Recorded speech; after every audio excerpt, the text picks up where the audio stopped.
Fellow Toastmasters and guests, welcome to the Academy Awards, or as it's known at my house, Passover. That one-liner was delivered by Bob Hope almost every time he hosted the Oscars. And it looks like a spontaneous joke by a master comedian. But as you will see, it has all the elements of a very well-crafted joke. Now, I have collected a few simple rules for infusing humor into your speeches.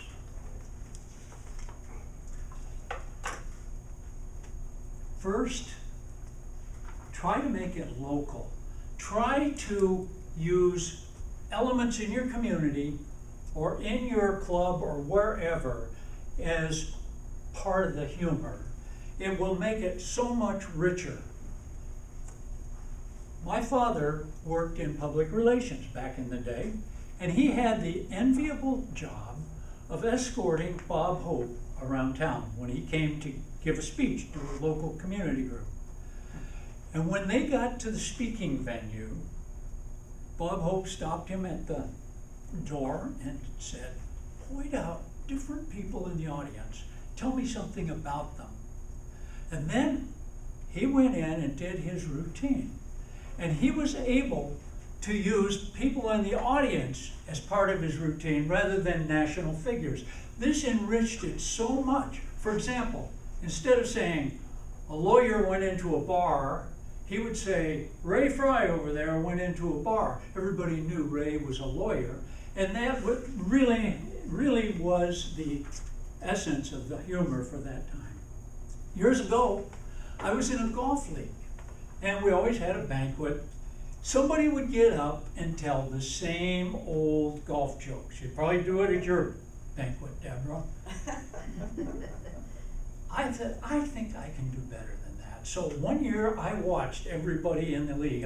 I cataloged who got holes in one, who got 10s on certain holes, and so forth. And then I told those same old golf jokes, but I used people in the club. It worked. They loved it. I did the same thing for my son's basketball banquet.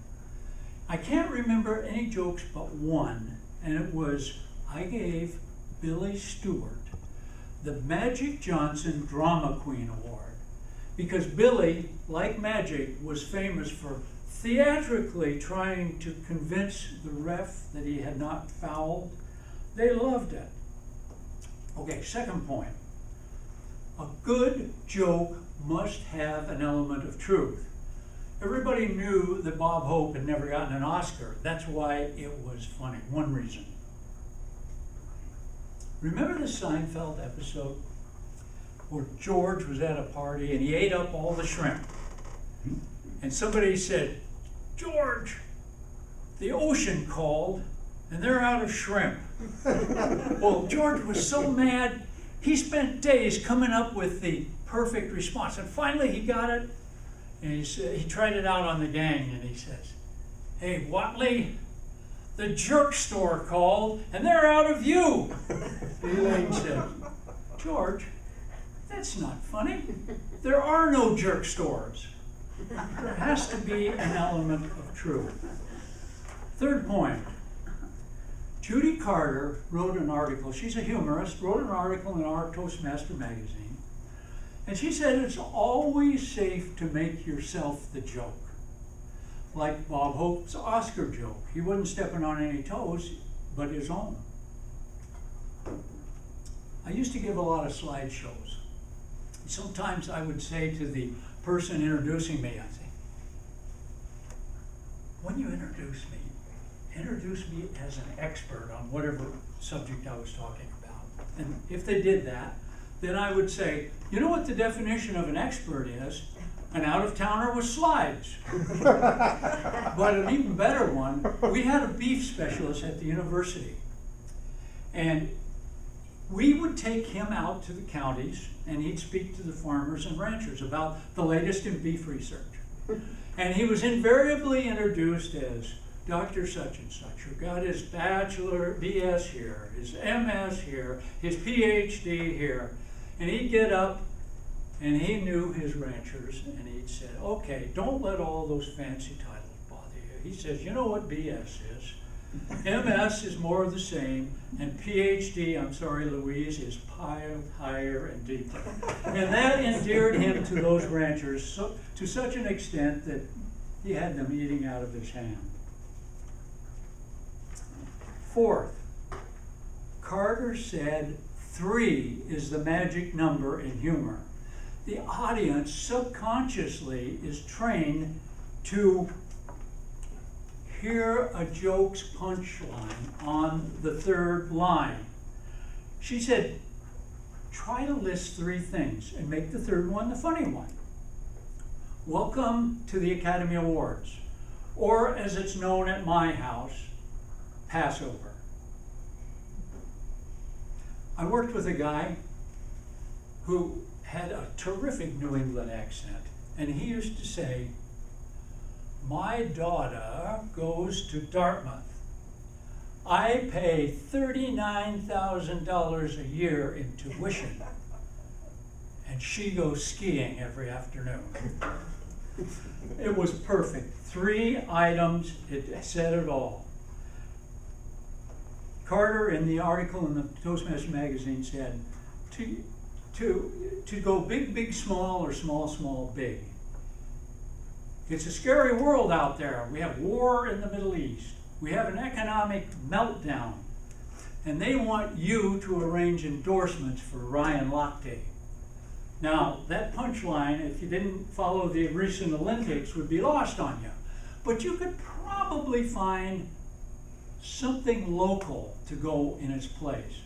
One thing I would love to be able to do in Yakima is come up with a joke, and I haven't figured it out yet, but to work in that Millennium Plaza and the fact that it's going to take all those great parking places away from the Olive Garden, there's got to be a joke there somewhere. Or, if you're in Wenatchee, you could say, yeah, it's going to be a bad day when you draw number 7 in the humorous speech contest and Lloyd Smith draws number 6. Because everybody knows they don't want to follow Lloyd Smith. 5th, do your homework.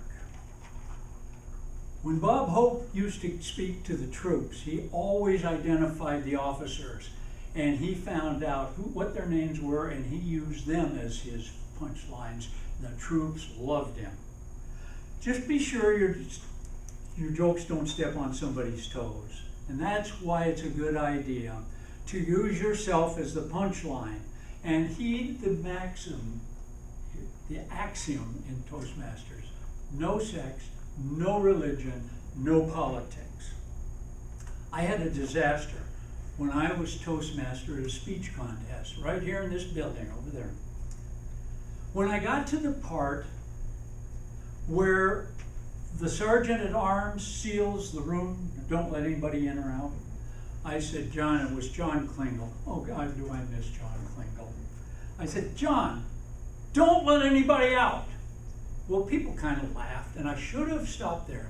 But I went on and I said, if you try to get out during this speech contest, you will be arrested by the Yakima Police Department, or the Yakima Sheriff's Office, and prosecuted by the Yakima District Attorney.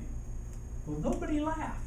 I had read that morning in the paper that a guy accused of triple homicide was released because the sheriff and the DA illegally listened in when he was talking to his lawyer. So either nobody read the same paper I did, they didn't know it, or they were so embarrassed to living in a city with that kind of law enforcement, they were ashamed to laugh. Anyway, I powered on and tried to think of a Lindsay Lohan joke.